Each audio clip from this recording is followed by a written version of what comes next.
नमस्कार, आप देख रहे हैं डी लाइव न्यूज और मैं हूं दुर्गेश रजक। नवरात्र पर्व के शुभ अवसर पर छतरपुर में आस्था और चमत्कार का एक ऐसा दृश्य सामने आया है जिसने हर किसी को श्रद्धा और आश्चर्य से भर दिया। अगर आपने हमारे चैनल को अभी तक सब्सक्राइब नहीं किया तो सब्सक्राइब कर लीजिए ताकि ऐसी ही खबरें आप तक पहुंचती रहें। आपको बता दें कि अलीपुरा थाना क्षेत्र के धर्मपुरा गांव में रहने वाली 43 वर्षीय महिला कमलेश अहरवाल ने नवरात्र आरंभ होने से पहले समाधि लेने का संकल्प लिया। इससे पहले वह प्रयागराज पहुंची, जहां गंगा स्नान करने के बाद गांव लौटी। महिला को ग्रामीणों ने ढोल नगारों और भक्ति भाव के साथ समाधि स्थल तक ले गए। यह समाधि स्थल गांव से करीब 1 किलोमीटर दूर खेत पर बनाई गई थी, जहां विधि विधान से समाधि के ठीक सामने माता रानी के जवारे भी बोए गए और घट स्थापना की गई। इसके बाद कमलेश गड्ढे में बैठकर शक्ति की भक्ति और समाधि में लीन हो गई। 8 दिनों तक बिना अन्न जल ग्रहण किए सिर पर मुकुट लगाए समाधि में बैठी महिला का यह दृश्य श्रद्धालुओं के लिए किसी अलौकिक चमत्कार से कम नहीं था। हर रोज बड़ी संख्या में श्रद्धा भाव से लोग पूजा अर्चना करने जाते रहे।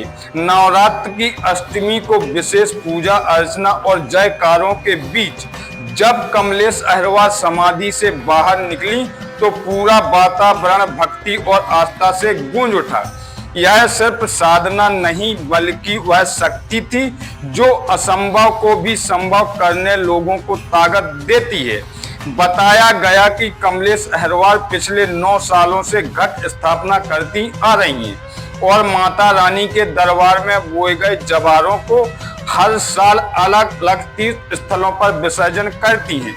लेकिन इस बार माता रानी के आशीर्वाद से निर्जला समाधि लेकर 8 दिनों तक माता वैष्णो देवी और भगवान शंकर की घनघोर जप तप करती रहीं। कमलेश अहरवाल की इस अनोखी तपस्या ने भक्ति और विश्वास की नई लहर जगा दी है। समाधि से बाहर आई कमलेश ने क्या कहा, आप भी सुने। कब से पूजा पाठ कर रही हैं और कब से जवारे बो रही हैं और कहाँ कहाँ जवारे विसर्जन किए हो? मुझे तो 9 साल हो गए। जैसे जवारे अपने शरीर पे बबाती तो पहली साल गया था पवनपुर थनु महाराज के थे, और दूसरी बार गया था चित्रकूट धाम, और तीसरी बार गया था अलीपुरा में श्री राम का मंदिर है। फिर चौथी बार गया था कासदेव बस्ती में है धर्मपुरा में चाय हो गए। फिर गया था सिद्ध स्वामी जंगल में है। हाँ, मुझे पहले ही से प्रेरणा देती थी। जब मेरी शादी नहीं भई थी तो मुझे पता नहीं था कि मेरे पास शक्ति किसकी है।